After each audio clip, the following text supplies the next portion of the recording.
তা আমাদের সামনে আসতেছে শবে বরাতের রাত। এটাকে হাদিসের ভাষায় বলা হয় লাইলাতুন নিসফু মিন শাবান, পরিচিত শবে বরাত নামে। রমজানের ভিতরে এমন একটি রাত আছে শবে কদর, আরবিতে বলা হয় লাইলাতুল কদর। পরিচিতি বেশি শবে কদর, শবে কদর নামে, শবে বরাত নামে। সব লাইলাতুল কদরকে শবে কদর বলা, আর লাইলাতুল নিসফি মিন শাবানকে শবে বরাত বলা যাবে কিনা? আর বরাত তো পূর্ণ, বাংলায় আসে শবে বরাতের অর্থ আসে পূর্ণ রজনী। আরো ভালোভাবে বললে পূর্ণময় রজনী। আরবিতে শবে কদরকে লাইলাতুল কদর, লাইল মানে রাত, লাইলাতুল কদরকে লাইলাতুল কদর না বলে শবে কদর বলা, লাইলাতুল নিসফি মিন শাবানকে শবে বরাত বলা যাবে কিনা? হ্যাঁ, যাবে। এটা হলো ফার্সি শব্দটা বলা যাবে, তবে উত্তম হলো লাইলাতুল কদর বলা, লাইলাতুল নিসফি মিন শাবান বলা, এগুলো হলো উত্তম। এখন এগুলো ফার্সি হওয়ার কারণে আপনি যদি বলেন বেদাত, তাহলে তো নামাজও বেদাত, নামাজ বলাও তো বেদাত। কোরআন হাদিসে কোথাও নামাজ লেখা নাই, কেউ দেখাইতে পারবে না। কোরআন হাদিসে কেউ দেখাইতে পারবে না নামাজ। এটা হলো ফার্সি একটি শব্দ। আর বাংলা এটা, আরবি হলো সলাত, আরবি সলাত, বাংলায় হলো, ফার্সি হলো নামাজ, বাংলা হলো কোমর ঝোলানো, কোমর নাচানো। এখন আপনি কালকে থেকে বলবেন আমি কোমর নাচাইতে যাইতেছি, কোমর ঝোলাইতে যাইতেছি।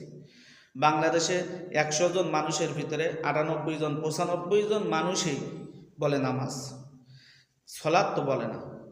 মানে আপনি কি নামাজ বলার কারণে আপনিও কি বেদাত বলবেন?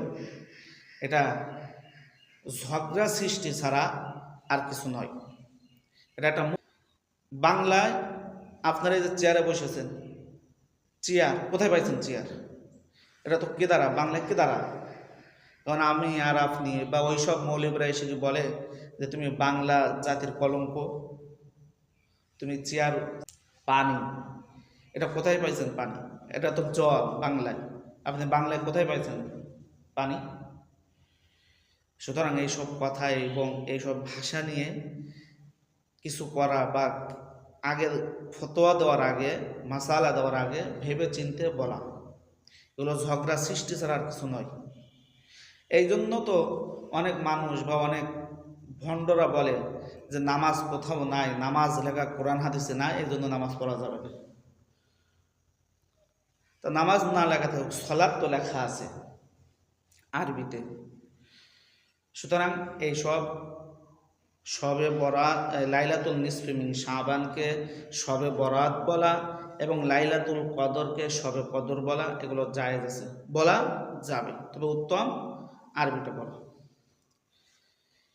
এই রাত্রের ব্যাপারে সহি হাদিসও আছে, জয়ীফ হাদিসও আছে। সহি হাদিস মুআজ ইবনে জাবাল রাদিয়াল্লাহু তাআলা থেকে বর্ণিত। হযরত মুআজ ইবনে জাবাল রাদিয়াল্লাহু তাআলা বলেন, আল্লাহ সুবহানাহু ওয়া তাআলা এই রাত্রে আসমানে নেমে আসেন। এটা প্রতিটা রাত্রে আল্লাহ সুবহানাহু ওয়া তাআলা শেষ আসমানে নেমে আসেন এবং বান্দাদেরকে ডাকতে থাকেন, ফায়াগফিরু, তোমরা কেউ আছো গুনাহ মাফের জন্য আমার কাছে মাফ চাও, আমি তোমাদেরকে মাফ করে দেব। সুবহানাল্লাহ। তাই রাত্রিতে আল্লাহ সুবহানাহু ওয়া তাআলা নেমে আসেন, কিন্তু 2 শ্রেণীর মানুষকে আল্লাহ সুবহানাহু ওয়া তাআলা মাফ করেন না। এক হলো যারা মুশরিক, এদেরকে আল্লাহ তাআলা মাফ করবেন না, এবং যারা হিংসা করে, সাহের হিংসাকারী, এদেরকে আল্লাহ সুবহানাহু ওয়া তাআলা এই রাত্রে মাফ করবেন না, আর সবাইকে মাফ করবেন। এই রাত্রের ব্যাপারে, এই রাত্রে আমল করা যাবে এবং এই রাত্রে আমল করতে হবে, এ ব্যাপারে বলছেন নাসিরউদ্দিন আলবানী রাহিমাহুল্লাহ। কে? নাসিরউদ্দিন আলবানী রাহিমাহুল্লাহ। ইনি বলছেন যে রাত্রে হাদিস, অসংখ্য হাদিস থাকার কারণে এ রাত্রে আমল করা যাবে এবং এগুলো ঠিক আছে, সঠিক আমল করতে হবে। এই রাত্রিতে আমরা বেশি বাড়াবাড়ি করব না এবং ছাড়াছাড়িও করব না। সবে বরাত বলতে কিছু নাই, সবে বরাত করা যাবে না, এই রাত্রিতে করা যাবে না, এই রাত্রিতে তালা মেরে রাখো মসজিদ, এগুলো বলা যাবে না। এগুলো যারা এত বাড়াবাড়ি করে তাদেরই শায়েখ বা তাদের গুরু নাসিরুদ্দিন আলবানী তিনি বলেন যে না, এই রাত্রিতে মানতে হবে এবং এই রাত্রে মানা যাবে, এসব হাদিসের দলিল।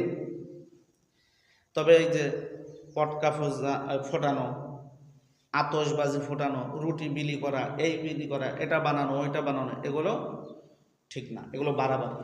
আর ছাড়াছাড়ি কিছু নাই এইটা বলা। আরেকজন শাইখুল ইসলাম ইবনে তাইমিয়া রহিমাহুল্লাহ, যে জেনার ফতোয়া দিয়ে বা জেনার মাসালা দিয়ে আমাদের দেশে অনেকেই বলে যে তাবিজ ঝোলানো শিরিক, অথচ ইবনে তাইমিয়া রহিমাহুল্লাহ পৃথিবী থেকে বিদায় নেওয়ার পরে তার গলায় তাবিজ পাওয়া গেছে। যাক, ওদিকে কথা নয়। তো ইবনে তাইমিয়া রহিমাহুল্লাহ তিনি বলছেন যে সলফে সলিহীন, সলফদের আমল তথা পূর্ববর্তী আগের মানুষের সলফ তথা ওই জামানার মানুষদেরকে, পূর্ববর্তী আল্লাহ আল্লাহদের বুজুর্গদেরকে এই রাত্রে তারা আমল করছেন। সুতরাং এই রাত্রে আমল করা, এটাকে বর্জন করা ঠিক নয়, এই রাত্রিতে আমল করতে হবে। তাহলে দুই গ্রুপ এলাম, এক নাসিরুদ্দিন আলবানী, আরেকজন ইবনে তাইমিয়া রহিমাহুল্লাহ, তেনাদের গুরু। আমি এনাদের রেফারেন্স কি জন্য দিতেছি, সামনে থেকে এনাদের রেফারেন্স দিয়েই আমি আরও রেফারেন্স পাবেন এদের ব্যাপারে। কারণ আমাদের দেশে এনাদের রেফারেন্স বা এনাদের নাম ভাঙ্গে, এনাদের নাম দিয়েই এক জাতি বা এক গ্রুপ বেশি লাফালাফি করে, ফেসবুক এবং ইউটিউবে বেশি লাফালাফি করে। তা আমি তাদেরকে দেখাবো, তাদেরকে বলবো যে না, এটা ভুল। নাসিরুদ্দিন আলবানী যার দলিল দাও, যার কথা তোমরা বলো, আমরা ইমামের কথা বলে তারা এনাদের বলে শায়েখ। তবে এই সবে বরাতের এখানে নাক গলাইছেন দুইজন, একজন বিন বাজ আর একজন সালেহ। এই দুইজন ব্যক্তি নাক গলাইছেন। বিন বাজ তো জিহাদ সম্পর্কে খুব কটূক্তি কথা বলছেন। তিনি বলছেন, তিনি তো ওসামা বিন লাদেনকে মুফসিদ বলছেন তথা ফাসাদ সৃষ্টিকারী বলছেন। যে ওসামা বিন লাদেন জিহাদ করছে, জিহাদ তাকে মুফসিদ বলছে। আর ওনার এক ছাত্র কিতাবে লিখছে আফজালুল জিহাদ তরকুল জিহাদ, আফজালুল জিহাদ তরকুল জিহাদ, সবচেয়ে উত্তম জিহাদ হলো ওইটা যে জিহাদটাকে তরক করা হয়, বুঝান যেমন হয়। উত্তম জিহাদ ওইটা যে জিহাদ না করলো, জিহাদ থেকে ফিরে আসলো, জিহাদ করলো না, এটাই হলো সবচেয়ে বড় জিহাদ। নাউজুবিল্লাহ। জিহাদ সম্পর্কে যেখানে কোরআন এবং হাদিসে স্পষ্ট জিহাদ সম্পর্কে আছে, সেখানে তাদের জিহাদ সম্পর্কে তাদের শায়েখদের কথা হলো এমন, বিন বাজ এবং ওনাদের দলিল এনারা দেন। এই জন্য তো আমরা দেখি যে সময় ইসরায়েল এবং ফিলিস্তিন যুদ্ধ হয়, সেই সময় শায়েখরা ফিলিস্তিনের পক্ষে না নিয়ে ইসরায়েলের পক্ষ নেয়। যে সময় যুদ্ধ হয় সেই সময় তারা মুসলিমের পক্ষ না নিয়ে ওই মুশরিকদের, ইহুদিদের, খ্রিস্টানদের, নাসারাদের, বেঈমানদের পক্ষ নেয়। এটা দ্বারাই বোঝা যায় যে তাদের আখিরা কেমন। কারণ তারা তো লিখছে, তাদের শায়েখরা, গুরুরা বলে গেছে যে আফজলুল জিহাদ তরকুল জিহাদ, উত্তম জিহাদ হলো জিহাদ না করা। এজন্য তারা এই ফতোয়া দেয়। দেখেন, এজন্য এইসব শায়েখ এবং এইসব শায়েখ পূজারী এবং এইসব এনাদের এই যারা লাফালাফি করে বেশি, এনাদের, অথচ এনাদের কথা এমন যে সবে বরাতের ব্যাপারে, সবে কদরের ব্যাপারে, অথচ তাদের কথা কেমন লাগামহীন কথা এবং অসামাজিক কথা এবং